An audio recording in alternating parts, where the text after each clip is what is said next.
Florence Nightingale का जन्म 12 मई सन 1820 को हुआ था। फ्लोरेंस की याद में उनके जन्मदिन पर हर साल 12 मई को वर्ल्ड नर्सिंग डे के रूप में मनाया जाता है। जिंदगी भर बीमारी और रोगियों की सेवा करने वाली फ्लोरेंस का अपना बचपन बीमारी और शारीरिक कमजोरी की चपेट में रहा। फ्लोरेंस के हाथ बहुत कमजोर थे, इसलिए वह 11 साल की उम्र तक लिखना ही नहीं सीख सकी। बाद में फ्लोरेंस ने लैटिन, ग्रीक, गणित और औपचारिक शिक्षा ली। गणित फ्लोरेंस का फेवरेट सब्जेक्ट हुआ करता था।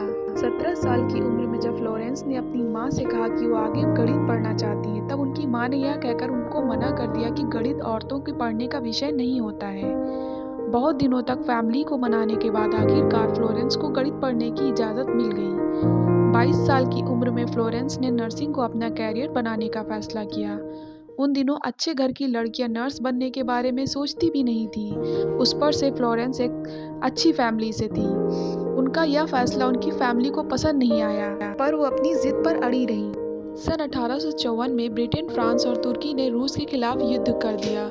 युद्ध में घायलों के उपचार के लिए कोई भी फैसिलिटी उपलब्ध नहीं थी। वहाँ के हॉस्पिटल में गंदगी पसरी हुई थी। वहाँ की स्थिति इतनी बुरी थी कि घावों पर बांधने के लिए पट्टियाँ भी उपलब्ध नहीं हो पा रही थी। देश की रक्षा के खातिर सीमा पर लड़ रहे सैनिकों की दशा इतनी बुरी होने के बावजूद भी वहाँ की सेना महिलाओं को नर्स बनाने के पक्ष में नहीं थे। आखिरकार फ्लोरेंस अपनी महिला नर्सों के ग्रुप के साथ आधिकारिक रूप से युद्ध की जगह पर पहुंची। वहां पर भी उन सभी को केवल इसलिए उपेक्षा का सामना करना पड़ा क्योंकि वो सब औरतें थीं। इस बीच रूस ने जवाबी हमला कर दिया। रूस के सैनिकों की संख्या 50,000 थी, जिनका सामना केवल 8,000 ब्रिटिश सैनिकों ने किया।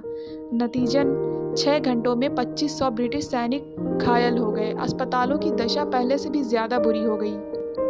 ऐसे समय में फ्लोरेंस नाइटिंगेल के गाइडेंस में सभी नर्सें जख्मी सैनिकों की सेवा में जुट गईं। वे दिन रात कर सैनिकों का ट्रीटमेंट करने में मदद करती रहीं। अस्पताल की साफ सफाई से लेकर मरहम पट्टी तक का काम उन्होंने किया।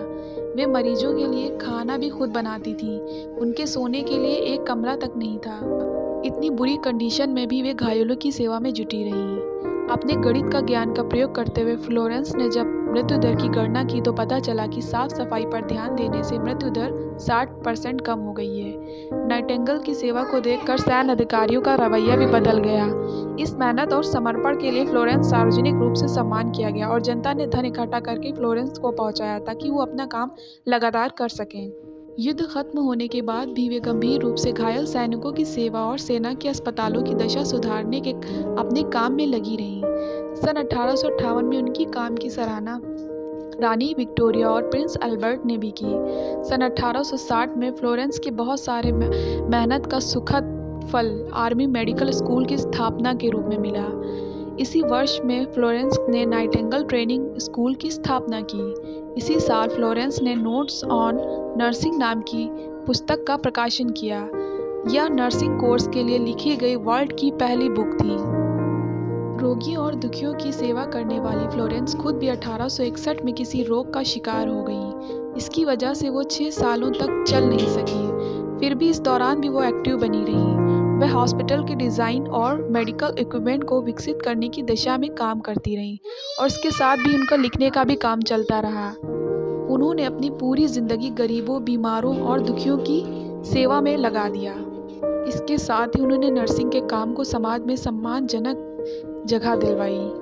इससे पहले नर्सिंग के काम को हिकारत की नज़रों से देखा जाता था। फ्लोरेंस के इस योगदान के लिए सन 1907 में किंग एडवर्ड ने उन्हें ऑर्डर ऑफ मेरिट से सम्मानित किया। ऑर्डर ऑफ मेरिट पाने वाली पहली महिला फ्लोरेंस नाइटिंगेल ही हैं। फ्लोरेंस नाइटिंगेल के बारे में कहा जाता है कि वो रात के समय अपने हाथों में लालटेन लेकर अस्पताल का चक्कर लगाया करती थी। उन दिनों बिजली के उपकरण नहीं थे। फ्लोरेंस को अपने मरीजों की इतनी फिक्र हुआ करती थी कि दिन भर उनकी देखभाल करने के बावजूद रात को भी वो हॉस्पिटल में घूमकर यह देखती थी कि कहीं किसी को उनकी ज़रूरत तो नहीं है।